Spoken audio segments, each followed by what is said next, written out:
Assalamualaikum warahmatullahi wabarakatuh. Selamat pagi anak-anak.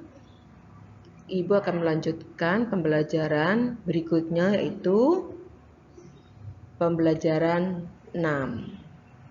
Silahkan kalian simak dan buka buku pembelajaran 6-nya di buku paket kalian. Anak-anak hebat,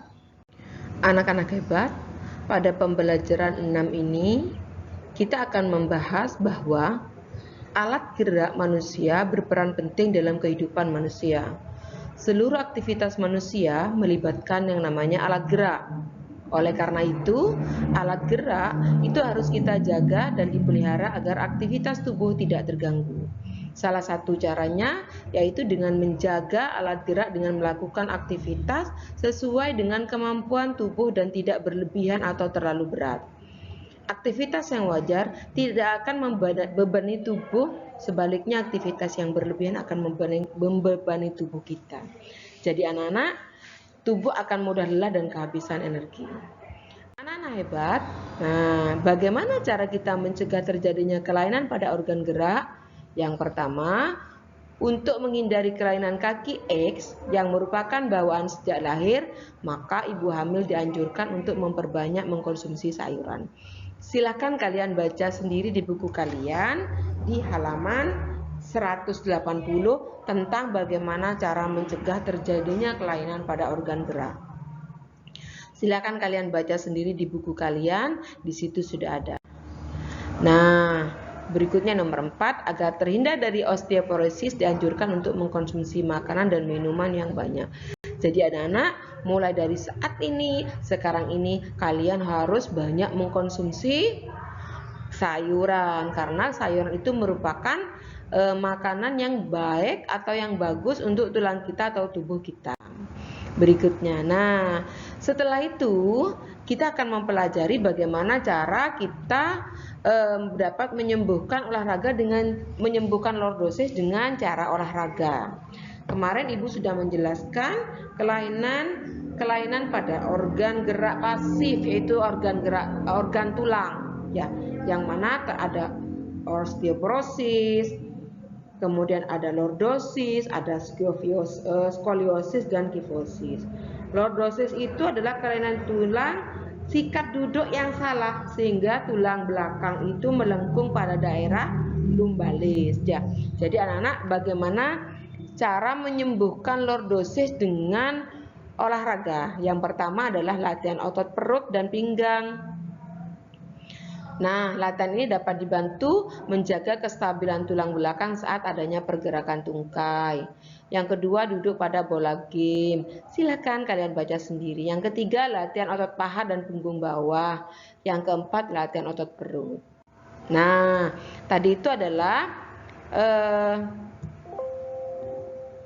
4 olahraga agar kita bisa sembuh dari lordosis. Berikutnya, apa yang akan terjadi jika orang melakukan gerakan-gerakan atau sikap seperti pada gambar berikut.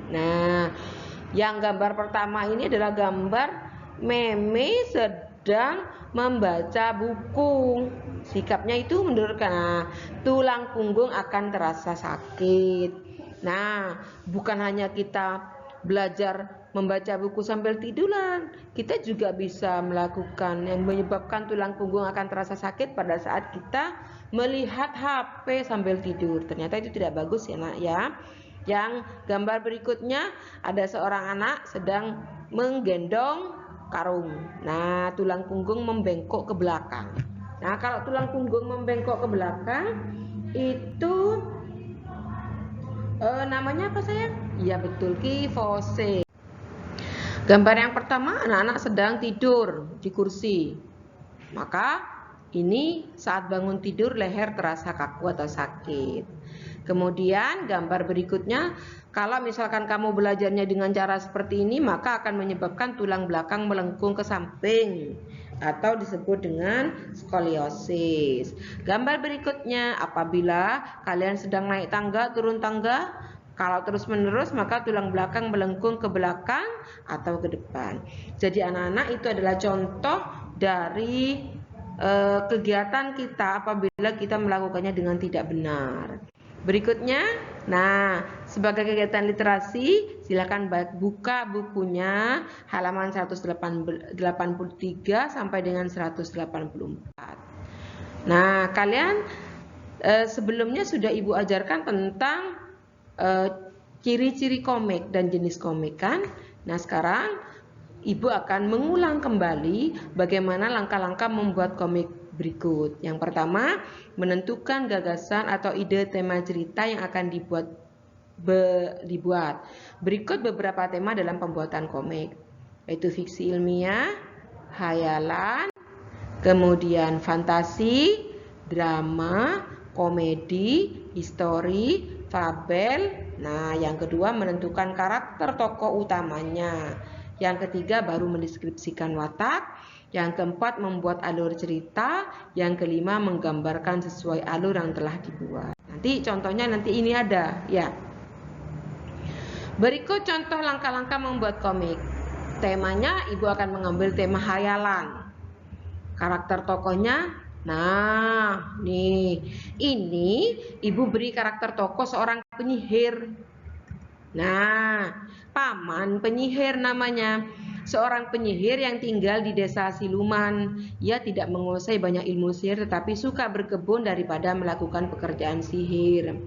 Kemudian karakter tokoh yang kedua, ini namanya Dudu. Dudu ini adalah keponakan paman penyihir. Dudu ini adalah siluman cilik, siluman cerdik yang selalu ingin tahu terhadap segala sesuatu. Karakter tokoh yang ketiga, ini namanya Bidu. Bidu ini adalah seorang anak yang suka makan. Dia juga merupakan keponakan paman penyihir.